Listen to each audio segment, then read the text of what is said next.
Police ಆಯುಕ್ತರಿಗೆ ಸತ್ಯದ ಅರಿವು ಮೂಡಿಸಿದ ದರ್ಶನ್ ಪತ್ನಿ ವಿಜಯಲಕ್ಷ್ಮಿ. ಸ್ಯಾಂಡಲ್ವುಡ್ ನಟ ಚಾಲೆಂಜಿಂಗ್ ಸ್ಟಾರ್ ದರ್ಶನ್ ಖಾಸಗಿ ವಿಚಾರ ದೇಶ ವಿದೇಶದಲ್ಲಿ ಭಾರಿ ಸುದ್ದಿಯಾಗ್ತಾ ಇದೆ. ಕೊಲೆ ಪ್ರಕರಣದಲ್ಲಿ ಜೈಲು ಸೇರಿರುವ ಪ್ರತಿ ದರ್ಶನ್ ಬಿಡುಗಡೆಗೆ ಪತ್ನಿ ವಿಜಯಲಕ್ಷ್ಮಿ ಮುಂದಾಗಿದ್ದು, ಇದಕ್ಕಾಗಿ ಸಾಕಷ್ಟು ಪ್ರಯತ್ನ ಮಾಡುತ್ತಿದ್ದಾರೆ.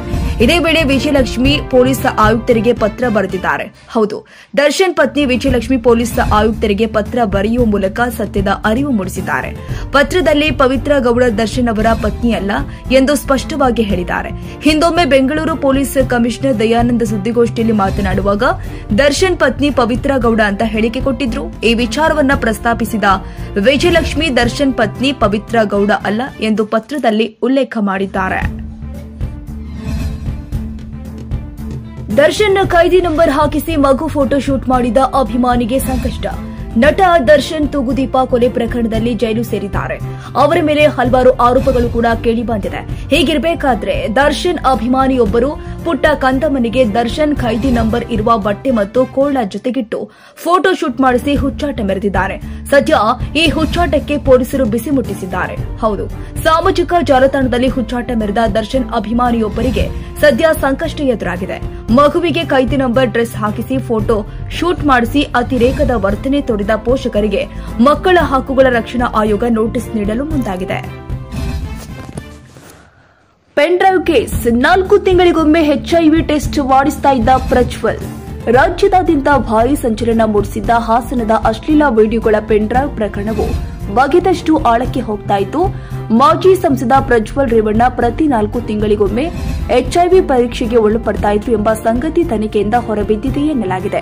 ಪ್ರಜ್ವಲ್ ಹಲವು ಮಹಿಳೆಯರ ಜೊತೆಗೆ ಲೈಂಗಿಕ ಸಂಪರ್ಕ ನಡೆಸ್ತಾ ಇದ್ದ ಆರೋಪಕ್ಕೆ ಈ ಅಂಶ ಪುಷ್ಟಿ ನೀಡುವಂತಿದೆ. ಮಹಿಳೆಯರ ಮೇಲಿನ ಲೈಂಗಿಕ ದೌರ್ಜನ್ಯ ಪ್ರಕರಣದ ತನಿಖೆ ನಡೆಸ್ತಾ ಇರುವ SIT ಅಧಿಕಾರಿಗಳು ಪ್ರಜ್ವಲ್ ರೇವಣ್ಣ ಅವರ ಹಿಂದಿನ ಚಟುವಟಿಕೆ ಬಗ್ಗೆ ಕೆದಕಿದಾಗ ಈ ವಿಚಾರ ಮುನ್ನೆಲೆಗೆ ಬಂದಿದೆ. ಪ್ರಜ್ವಲ್ ವಿರುದ್ಧ ಸಾಲು ಸಾಲು ದೂರುಗಳು ದಾಖಲಾಗ್ತಾ ಇದ್ದಂತೆಯೇ ಅವರದ್ದು ಎನ್ನಲಾದ ಸದ್ಯ ವೈರಲ್ ಆಗಿರುವ ವಿಡಿಯೋಗಳ ಕುರಿತ ಮಾಹಿತಿಯನ್ನ ವಿಶೇಷ ತನಿಖಾ ತಂಡ ಅಂದ್ರೆ SIT ಕಲೆ ಹಾಕ್ತಾ ಇದೆ. ಈ ಸಂಬಂಧ ಕೆಲವೊಂದು ತಾಂತ್ರಿಕ ಸಾಕ್ಷ್ಯದ ಜಾಡು ಹಿಡಿದು ಹೋದಾಗ ಪ್ರಜ್ವಲ್ 4 ತಿಂಗಳಿಗೊಮ್ಮೆ HIV ಪರೀಕ್ಷೆ ನಡೆಸ್ತಾ ಇದ್ದ ಎಂಬುವ ಸಂಗತಿ ಬೆಳಕಿಗೆ ಬಂದಿದೆ. ಕಲ್ಕಿ 2898 AD ನಿಲ್ಲುತ್ತಿಲ್ಲ. ಕಲ್ಕಿ 2898 AD ಓಟ ಚಿತ್ರದ ಒಟ್ಟು ಗಳಿಕೆ ಎಷ್ಟು ಗೊತ್ತಾ? ಕಲ್ಕಿ 2898 AD ಚಿತ್ರದ ಮಂಗಳವಾರದ ಗಳಿಕೆ ಲೆಕ್ಕ ಸಿಕ್ಕಿದೆ. ಈ ಸಿನಿಮಾ ಮಂಗಳವಾರ 27 ಕೋಟಿ ರೂಪಾಯಿ ಬಾಚಿಕೊಂಡಿದೆ. ಕನ್ನಡ ವರ್ಷನ್ನಿಂದ ಈ ಚಿತ್ರಕ್ಕೆ ಸಿಕ್ಕಿರುವುದು ಕೇವಲ 25 ಲಕ್ಷ ರೂಪಾಯಿ ಮಾತ್ರ.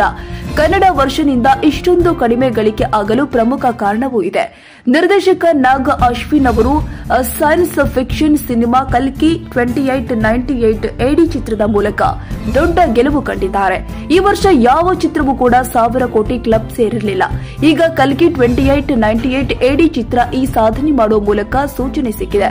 ಪ್ರಭಾಸ್, ದೀಪಿಕಾ ಪಡುಕೋಣೆ, ಅಮಿತಾಬ್ ಬಚ್ಚನ್, ಕಮಲ್ ಹಾಸನ್ ಮೊದಲಾದವರು ನಟಿಸಿರುವಂತಹ ಈ ಸಿನಿಮಾ ವಿಶ್ವ ಬಾಕ್ಸ್ ಆಫೀಸ್ನಲ್ಲಿ 5ನೇ ದಿನಕ್ಕೆ 625 ಕೋಟಿ ರೂಪಾಯಿ ಗಳಿಕೆ ಮಾಡಿತ್ತು. ಈಗ 6ನೇ ದಿನ ಅಂದ್ರೆ ಮಂಗಳವಾರ ಜುಲೈ 2ಕ್ಕೆ ಗಳಿಕೆಯ ಲೆಕ್ಕಾಚಾರ ಸಿಕ್ಕಿದೆ. ವರದಿಯ ಪ್ರಕಾರ ಕಲ್ಕಿ 2898 AD ಚಿತ್ರ 6ನೇ ದಿನಕ್ಕೆ 27.85 ಕೋಟಿ ರೂಪಾಯಿ ಗಳಿಕೆ ಮಾಡಿದೆ.